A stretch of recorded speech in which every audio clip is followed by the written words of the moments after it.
बिहार शरीफ और सासाराम में दंगा नहीं बल्कि उक्त दोनों शहरों में चोरी डकैती और लूटमार किया गया है। पुरानी फिल्मों में डकैत डकैती करने जय भवानी का नारा लगाकर डकैती को अंजाम देता था। अब उसी फिल्मी अंदाज में जय भवानी की जगह पर डकैत और लुटेरे जय श्री राम का नारा लगाकर लूटने और आगजनी का काम करते नजर आते हैं। यह बात जनता दल राष्ट्रवादी के संयोजक अशफाक रहमान ने एक मुलाकात में कहा। उन्होंने कहा कि दंगा दोनों धर्मों के लोगों द्वारा तैयारी के साथ की जाती है, उसे दंगा कहा जाएगा। लेकिन गत रामनवमी जुलूस के नाम पर अगर प्लानिंग के तहत मुसलमानों की जान व माल पर हमला एक विशेष वर्ग द्वारा किया जाता है तो उसे दंगा नहीं बल्कि चोरी और डकैती कहा जाएगा।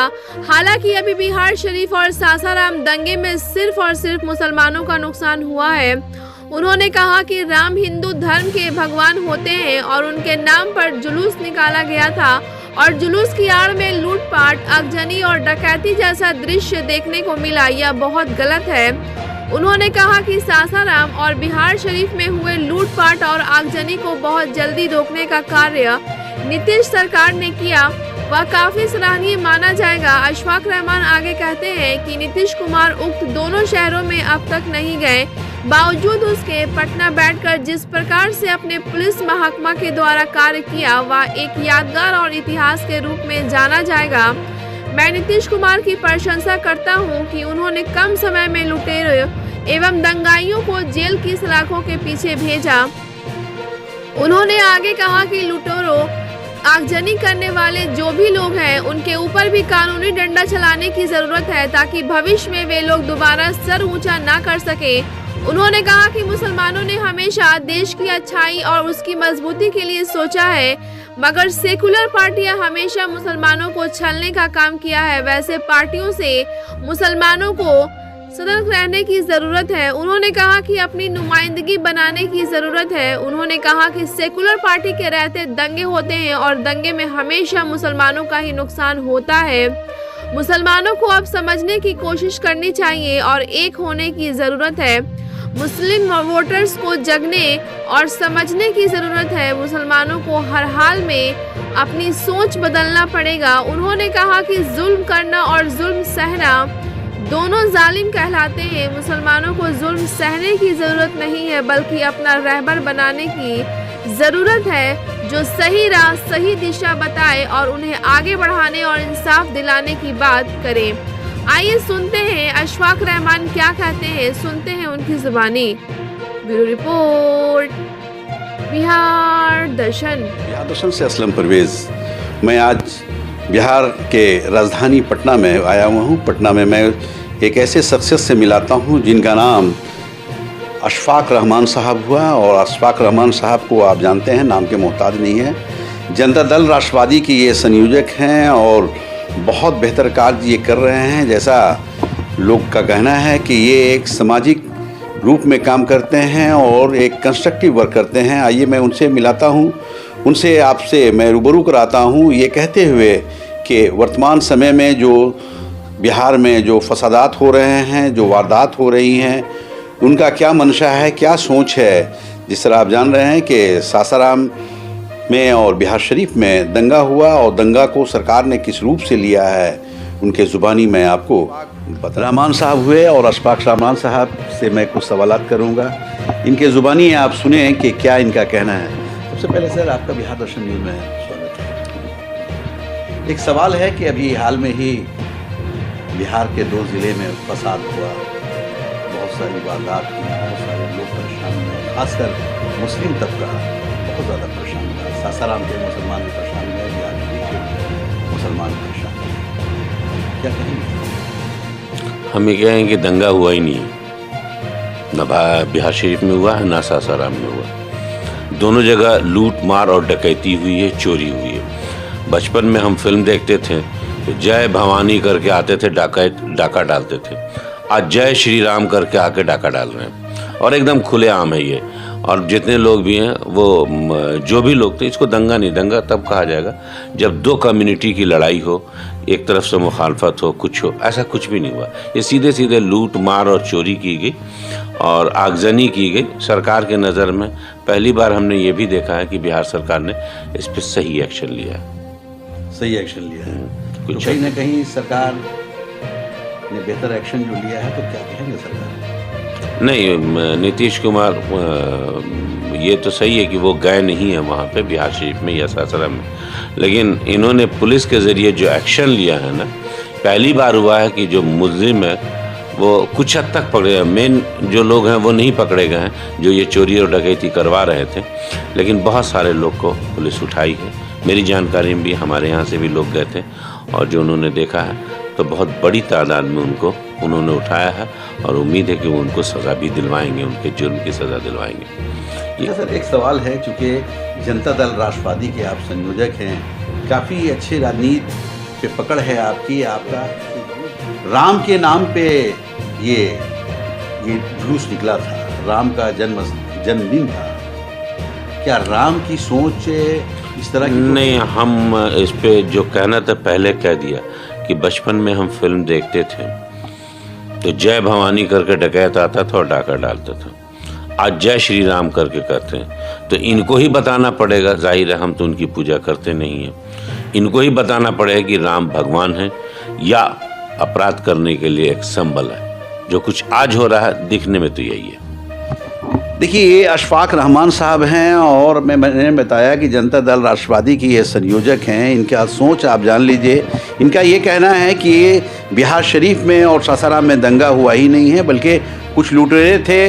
इन्होंने कहा कि बचपन में मैं कुछ डकैतों को देखा करता था, फिल्मों में देखा करता था, उसी अंदाज में पहले जय श्री राम का नारा लगाते हुए इन्होंने लूटने का काम किया है। और ऐसा इन्होंने कहना है कि नीतीश सरकार ने बहुत बेहतर कदम उठाया है। जो दंगे करने वाले लोग हैं उनको पुलिस ने पकड़कर जेल के सलाखों के पीछे भेजा है। निश्चित रूप से ये कह रहे हैं कि नीतीश सरकार काफ़ी सराहनीय काम किया है, उसके लिए वो बधाई के पात्र हैं। एक सवाल है सर कि जो लोग बहुत से ऐसे सारे गैर मुस्लिम हैं, जो हिंदूवादी लोग हैं, जो ये कहते हैं कि ये सब काम को नहीं करना चाहिए, वैसे लोग भी सामने आकर बचाने का भी काम किए हैं, तो वैसे लोगों को क्या कहेंगे आप? कुछ जगह पे कौन बचाने आया? कुछ हिंदू वर्ग के लोग बचाने का भी काम नहीं, किए। एक भी जगह पे नहीं है। ये सिर्फ कागजी बात है। दंगे फसाद में आप देखिए कि जब दंगा कराया जाता है तो करने वाला कौन होता है? इश्तियाल देने वाला एक होता है, सपोर्ट करने वाला एक होता है, और आपको मारने वाला हमेशा एक ही होता है। बचाने वाला आज तक ही कम्युनिटी का लोग आ गया तो उसको लोगों ने बाज़ाब्ता हिफाजत से रखा, हिफाजत छोड़ा है। लेकिन कहीं पर अगर 4 घर मुस्लिम है तो उसको पूरी की पूरी नस्ल काट दी गई है। 50,000 से ज़्यादा दंगे के रिकॉर्ड में आपको यही मिलेगा। मुस्लिमों के पास अगर कोई आया है तो वो, चूँकि वो इस मुल्क को समझते हैं कि ये मेरा मुल्क है, उनको तो समझ में आ रहा है कि उनको मनसलवा के तौर पर मिल गया। तो जो आप कह रहे हैं ज़बानी जमा खर्च और ज़बानी लफाजी सो कॉल्ड सेकुलर पार्टियां जो हैं, यही सही माने में मुसलमानों की सबसे बड़ी दुश्मन है। यही मुसलमानों को बरगलाती हैं और भाजपा का डर दिखाती हैं। जो भाजपा वाले भी आज डर ही दिखा रहे हैं, लेकिन वो 80% आबादी को डर दिखाते हैं 20% वाले का, और ये कहते हैं कि भाई तुम 20% 80% का डर दिखाते हैं। तो ये दोनों डर की राजनीति कर रहे हैं। दोनों में कोई भी आदमी देश के लिए बेहतर नहीं कर रहा है, उसके अंजाम हमेशा बुरे होंगे और ये लोग देश को गर्त में ढकेल रहे हैं।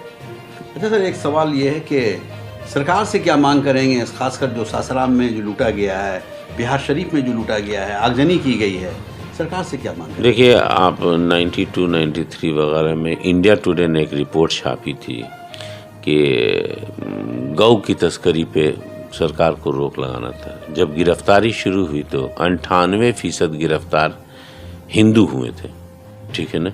मुसलमान सिर्फ गए कशी करता है, उसका बेचने वाला, सप्लायर से लेकर उसका जो डीलर, वो सब के सब हिंदू थे, ठीक है।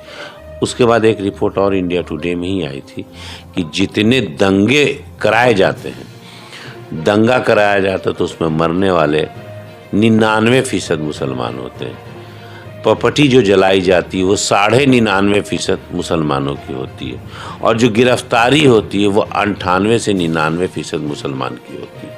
तो मारे भी यही जाते हैं, पकड़ाए भी यही जाते हैं, और जुल्म भी इन्हीं पर होता है। उसकी वजह यही है कि मुसलमान आपस में मुत्तहिद नहीं है। ये अभी तक राजनीति को, दलाली को राजनीति समझते हैं। ये सब जगह दलाली करते हैं, वहाँ राजनीति समझते हैं। तो ये वही बोलते हैं जो उनके पार्टी के नेता बोलते हैं। अगर कोई मुस्लिम लीडर्स बनता है, कोई पार्टी बनाने की कोशिश करता है, तो उसको भाजपा ये जनसंघ का बी टीम कह दिया जाएगा या उसका एजेंट कह दिया जाएगा। ये मुसलमानों की गुलामाना जहन की उपज है। सारी जातियां आज अपनी लीडरशिप लेकर के आ गई। ये भी मार खा रहे हैं, ऐसा नहीं कि ये मार नहीं खा रहे हैं। मुसलमान सबसे ज़्यादा मार खा रहे हैं और सबसे ज़्यादा जलील हो रहे हैं। लेकिन अजीब इत्तेफाक है, लात जूता खाएंगे, इज्जत से रहेंगे। हमको समझ में नहीं आता कि लात जूता खाने के बाद कोई इज्जत से रहता कैसे है। तो ये इनकी आपसी नाइत्तेफाकी का फ़ायदा उठाया जा रहा है, इनके ऊपर जुल्म हो रहा है। और ये जो जुल्म है, सरकार को ये इस नज़रिए से देखना चाहिए कि साहब राजधर्म जिसकी बात की जाती है, अपनी जनता के साथ में वो एक सा व्यवहार करे, कोई किसी को दबाए नहीं। नीतीश कुमार से उम्मीद रखी जाए कि भाजपा के साथ भी रह करके बहुत कंट्रोल रहे हैं। तो अभी भी जो बिहार शरीफ और सासाराम में दिखा है वो अच्छा दिखा है। तो वैसे मुसलमान जो अलग अलग हैं, वैसे मुसलमानों को क्या मैसेज देंगे? देखिए, एक प्लेटफॉर्म पे आना कोई ज़रूरी नहीं है। जो जिस दल में वो है, मेन वोटर्स होता है। वोटर्स को जहाँ लीडरशिप उसकी नज़र आ रही है वहाँ वोट दे।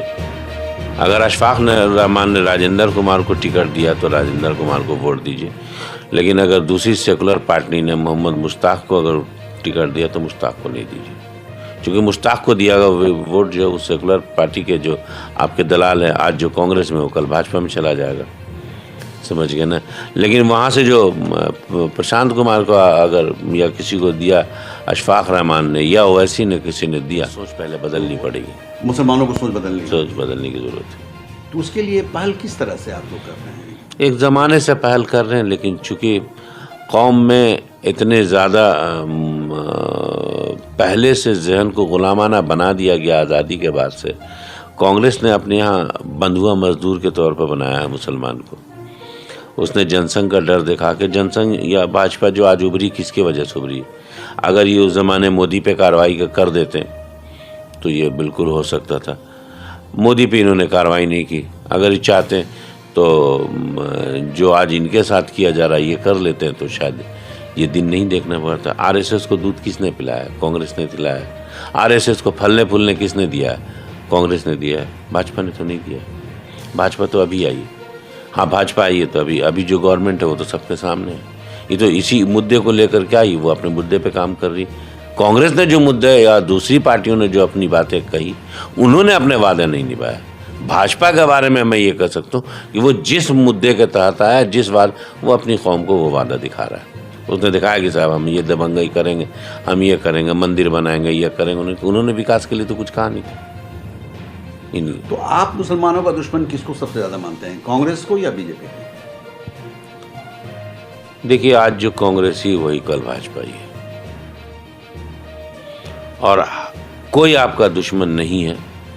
मुसलमान अपने दुश्मन खुद हैं, क्योंकि उन्होंने अपनी लीडरशिप कायम नहीं की है।